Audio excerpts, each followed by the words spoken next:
मित्रों, आपकी बात आपके साथ राकेश मोहन त्यागी यूट्यूब चैनल के भैया आज 12 जुलाई के सायंकालीन 314वें अंक में आप सभी को मेरी राम राम।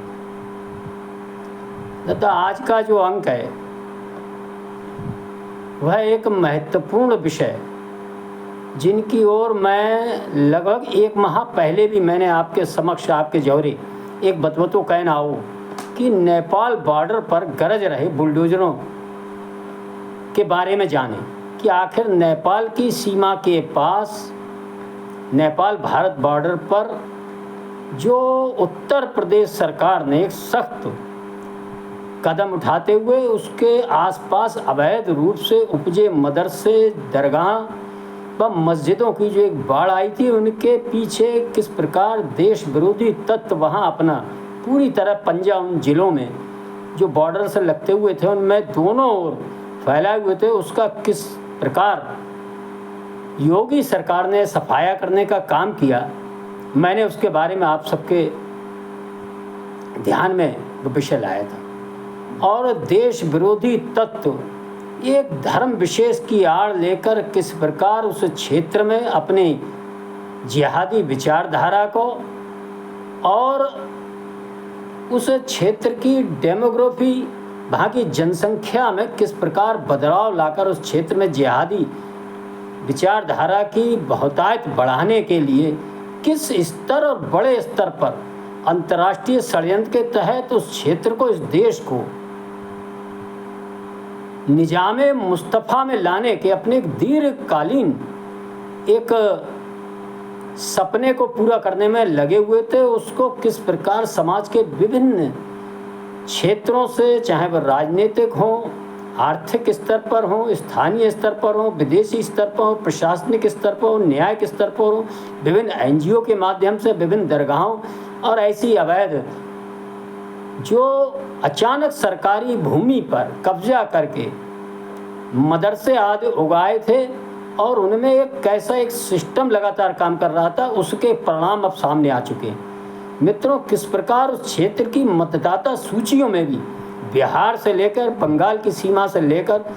और उत्तर प्रदेश के तराई के क्षेत्रों में लगती पीलीभीत के बॉर्डर तक मतदाता सूचियों में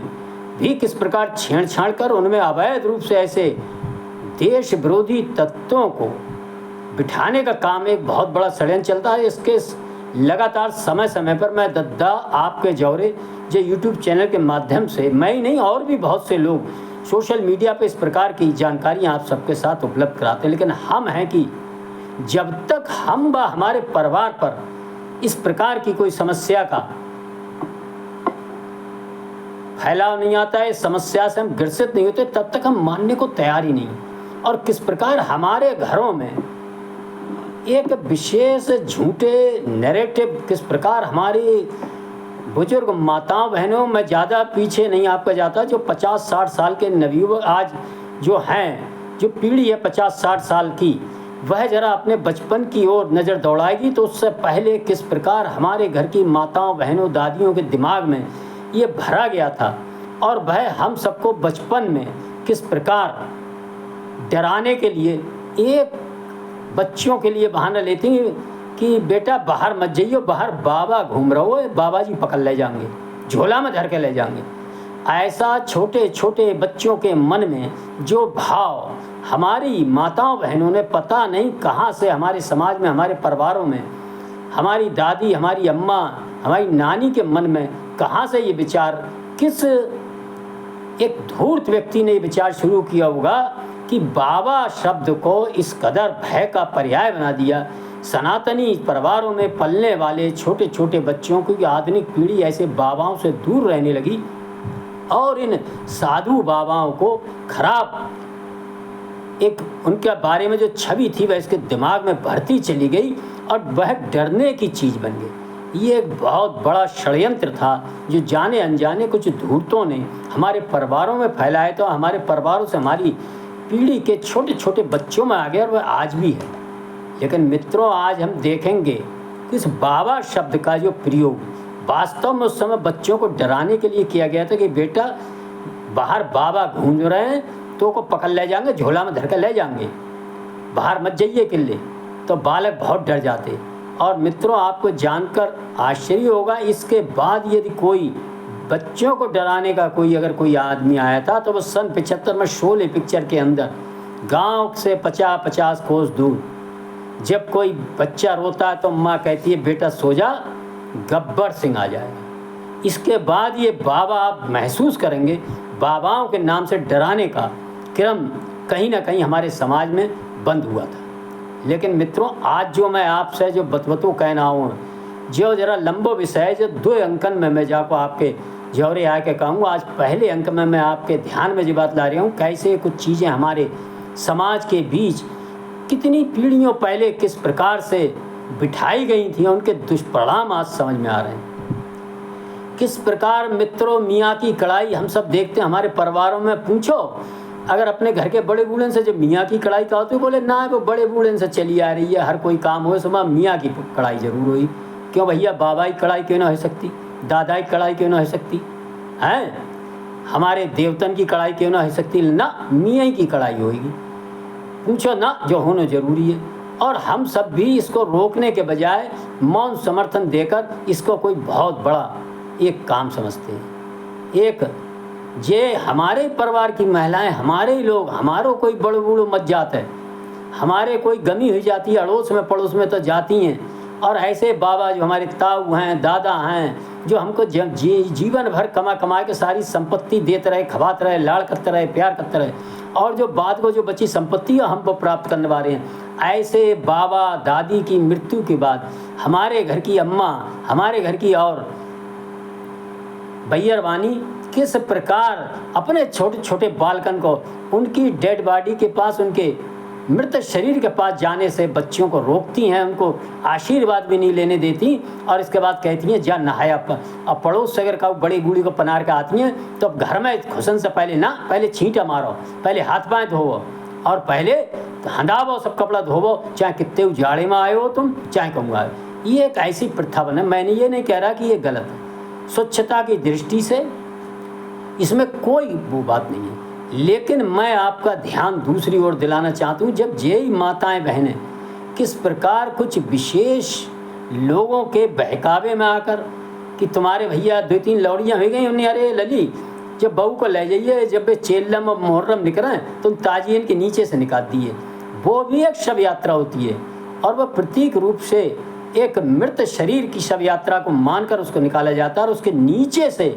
हमारे सनातनी परिवार की महिलाएं अपने छोटे छोटे बच्चों को लेकर कि अरे वो डर लाग रहा हो जाए, जाकर ताजियन के नीचे से निकाल दियो। इस प्रकार का जो एक नैरेटिव हमारे समाज के बीच, हमारे परिवारों में घुसा हुआ है, इसको देखकर भी जाने अनजाने मन देखा करते हैं इसके कितने दुष्परिणाम हैं। ये सब हमारे परिवारों में एक धर्म निरपेक्षता रूपी जो जहर, शताब्दियों पहले जब हम गुलाम थे और गुलामी की कुदृष्टि से बचने के लिए कहीं ना कहीं हमारे परिवारों ने, हमारी महिलाओं ने, हमारे बुजुर्गों ने अपनाया होगा। और आज भी आज़ाद होने के बाद हम इस मानसिक गुलामी से छूट नहीं पा रहे हैं। हमारे परिवार की महिलाएं हम देखते हैं किस प्रकार जाते हुए, वह जानती नहीं कि किसका धर्म स्थल है, क्या है। कोई भी धर्म स्थल हो उस पर सिर नवाना आवश्यक समझती हैं, ये है उनके संस्कार हैं। लेकिन दूसरे वर्ग की ओर आप देखेंगे तो वह ऐसे हमारे धर्म स्थलों को, हमारे पूर्वजों के स्थलों को, हमारे भगवत स्थलों को, हमारे आस्था के केंद्रों को मिटाने, तोड़ने, ढहाने, उनका समाप्त करने का अपने बच्चों को जो सिखाने का काम करते हैं। ये जो एक तरफा हमारा धर्म निरपेक्षतावादी जो रूप हमारे परिवारों से, हमारे संस्कारों के रूप में शामिल हो गया है गुलामी काल से, वह निकलने में नहीं आ रहा। उसके जो दुष्परिणाम सामने आ रहे हैं मित्रों, वह हम से देख रहे हैं कि हमारी नई पीढ़ी की बेटी, बेटियां और बेटे, और कुछ जरा परेशानी आ गई, कहीं कोई विधवा है, कोई गरीब है, किसी प्रकार से कुछ काम धंधा चाहिए, वो किस प्रकार ऐसे लोगों के दुष्चक्र में फंसकर धर्मांतरण का शिकार हो रहे हैं, जो मैंने आपको बताया था। और बहुत बड़ी संख्या में हो रहे हैं। और किस प्रकार से ये चल रहा है, इसके संबंध में अभी हमने कुछ दिनों से शब्द सुना होगा, आज का जो अंक है भैया, जाको मैंने शीर्षक दद्दा जाए धरो है, मौलाना से बाबा बनने की छांगुर की कहानी। आखिर मौलाना जलालुद्दीन छांगुर इसका उपनाम था, उसने अपने शब्द के आगे बाबा क्यों लगाया? और बाबा बनने के बाद, महात्मा बाबा शब्द लगाने के बाद भाई किस प्रकार हिंदुओं की बहू बेटियों और हिंदू नवयुवक व अन्य लोगों का किस प्रकार, जो हमारी माताओं बहनों ने बहुत पहले 50, 60, 70 साल पहले जो हमारे दिमाग में बीज डाला था कि बाहर मत घूमियो, बाबा पकड़ के ले जाओ, आज वो है वास्तव में मौलाना ने अपने शब्द के साथ बाबा लगाकर वही कार्य करने का काम जो किया है। बलरामपुर जिले की जो कहानी जो है, नेपाल बॉर्डर पर यह ज़िला है और यहाँ भी इसी प्रकार के अवैध मजार, मदरसे व धर्मांतरण व अन्य सनातन विरोधी कार्यों का ये गढ़ बन रहा है। और हजारों लोगों का, जिनमें अल्पसंख्यक गैर मुस्लिम समुदाय के गरीब, असहाय, मजदूर वर्ग, विधवा महिलाएं, उनको शादी कराने के नाम पर, आर्थिक लाभ देने के नाम पर, नौकरी का सपना दिखाने के नाम पर प्रलोभन देकर अवैध धर्मांतरण का जो काम इस मौलाना जलालुद्दीन उर्फ छांगुर ने किया है, इसका खिलाफ जो प्रशासन ने कार्रवाई की है, अब है प्रशासन की कार्रवाई इसी कारण हो पाई है कि वर्तमान समय में मैं लगातार आप सबके जौरे आता हूँ, बात अपने वार्ता कहन के बतबतों कहन के, तो मैं आपको ध्यान एक और जरूर दिलवाता हूँ भैया। अगर जो 17 से पहले सहज सब घटनाएं चल रही थी, ये तो उस समय की सरकारें जिन पार्टी ने अपने समय में चच्चर फेरा सरकार में मुख्यमंत्री रह कर उन्हें सरकार चलाई पूरे समय, एक भी ऐसे जिहादी, ऐसे देश विरोधी तत्व, ऐसे घुसपैठिए, ऐसे मौलाना जो अवैध रूप से बाबा साहब के कानून की धज्जियां उड़ाते हुए इस देश के सनातन संस्कृति के दलित, गरीब, शोषित, पीड़ित महिला और विधवा महिलाओं को, SC ST कोई भी हो, चाहे सवर्ण हो, सबको किस प्रकार झूठे छल प्रपंच के आधार पर अवैध रूप से धर्मांतरित कर उस क्षेत्र की डेमोग्राफी बदलने का जो एक दूरगामी लक्ष्य लेकर गजवाए हिंद का जो लक्ष्य हजारों वर्षों उनके सपनों देख रहे हैं, उसको पूरा करने के लिए लगे हुए थे। ऐसे लोगों के खिलाफ आप देखेंगे 4-4 बार सरकारें चलाने के बाद, चाहे वो कांग्रेस हो, बहुजन समाज पार्टी हो, और चाहे समाजवादी पार्टी या देश के किसी भी हिस्से में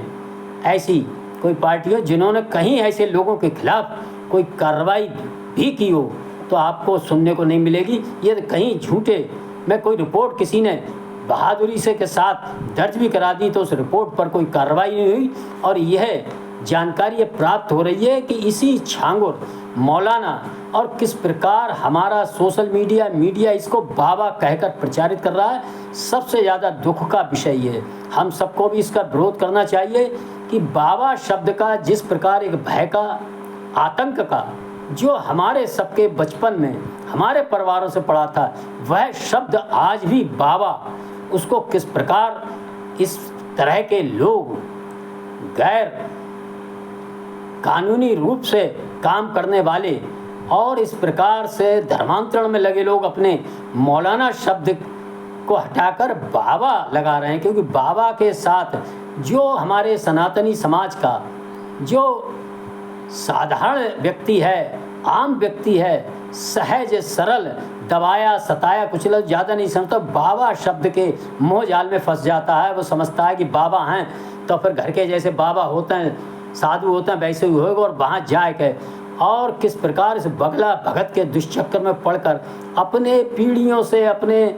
बाप दादाओं के समय से संजोए इस सनातन संस्कृति से अपने को दूर पाता है। यह बहुत देर में समझ में आता है। इसको समझना है तो हम सब देखेंगे और इन घटनाओं के माध्यम से जो लगातार प्रशासन और शासन जो जांच का विषय है और जांच हो रही है, और जांच के माध्यम से पता लग रहा है किस प्रकार ऐसे मौलानाओं के संबंध ऐसे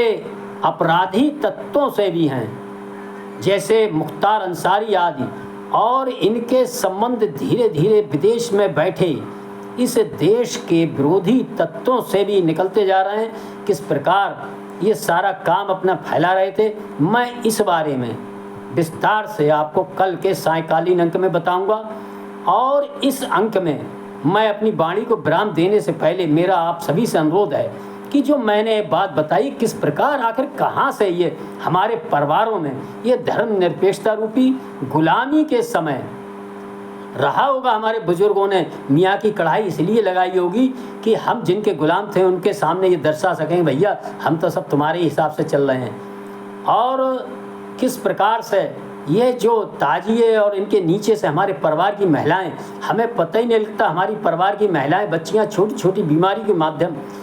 को लेकर किस प्रकार हमारे मोहल्ले, हमारे गांव कस्बों में ये जो सामान बेचने के लिए जगह जगह गलियों में आते हैं, जो फेरी लगाने वाले, दोपहर में हम सब नहीं होते, किस प्रकार हमारे घर की महिलाओं को, हमारी बच्चियों को, हमारे ऐसे जो उस समय घर रह जाते हैं उनको, उनके दिमागी रूप से उनको वहाँ ऐसे मज़ारों पर जाकर अपने बच्चों की बीमारियों की दूर करने की सलाह देते हैं। हवा डबा और दुनिया भर के छल प्रपंच फैलाकर सामान ही नहीं बेचते, वे बहुत कुछ बेच कर जाते हैं। अपने धार्मिक संस्थानों के बारे में तरह तरह के झूठे सच्चे वायदे कर कर ऐसी घरों की महिलाओं को, बच्चियों को और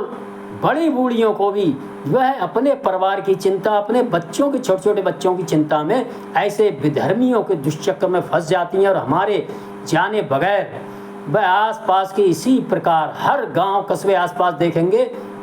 छांगुर जैसा एक व्यक्ति, वह चाहे सिरौली हो, आंवला हो, अलीगंज हो, कहीं भी आप देखेंगे एक लिए जरूर बैठा होगा। और उसका काम केवल ये होगा कि सनातन समाज की ऐसी भोले भाले लोगों को धीरे धीरे ब्रेन वॉश करके, धीरे धीरे उनको उनके समूह से तोड़कर अपनी ओर लाना। और इस काम में किस प्रकार लोग बड़े अंतर्राष्ट्रीय स्तर से स्थानीय स्तर तक इनका सहयोग करने के लिए खड़े होते हैं, इन सब के बारे में हम जरूर जाने समझें। और इसकी शुरुआत अपने अपने घरों से, अपने पड़ोस से, अपनी रिश्तेदारियों से, अपने मिलने वालों के बीच जरूर निसंकोच अपने बच्चों के बीच चर्चा करें कि ये मियाँ की कढ़ाई के क्या अर्थ है। ये आखिर जब अपने परिवार के हमारे कोई बुजुर्ग मरते हैं तो फिर हम इतना, हमारे परिवार की महिलाएं इतना संकोच करती हैं वहाँ जाने में अपने छोटे बच्चों को लेकर। आखिर वह कौन व्यक्ति है जो ऐसा ब्रेन वॉश कर दिया कि वह शव यात्रा के नीचे से अपने छोटे बच्चों को निकाल कर उनकी अधीनता स्वीकार करने का जो संस्कार उनके अंदर आ गया, इस संस्कार को यदि हम नहीं पहचानेंगे तो मित्रों, दद्दा मेरे,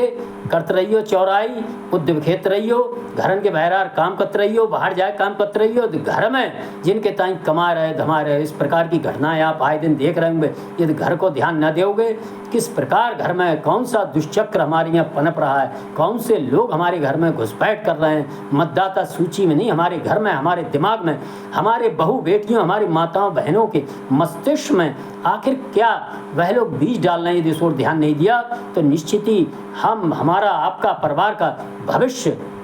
खतरे में है। आशा आप इस ओर ध्यान देंगे। आप सबने सुना, इसके लिए आप सभी का बहुत बहुत धन्यवाद। मेरा अंत में अनुरोध है, यदि अंक आपको पसंद आते हैं तो इनको सुनकर लाइक करें, शेयर करें, चैनल को सब्सक्राइब करें और अपनी कीमती राय कमेंट से माध्यम से भी देने की कृपा करें। जय श्री राम, जय श्री वाल्मीकि भगवान, भारत माता की जय।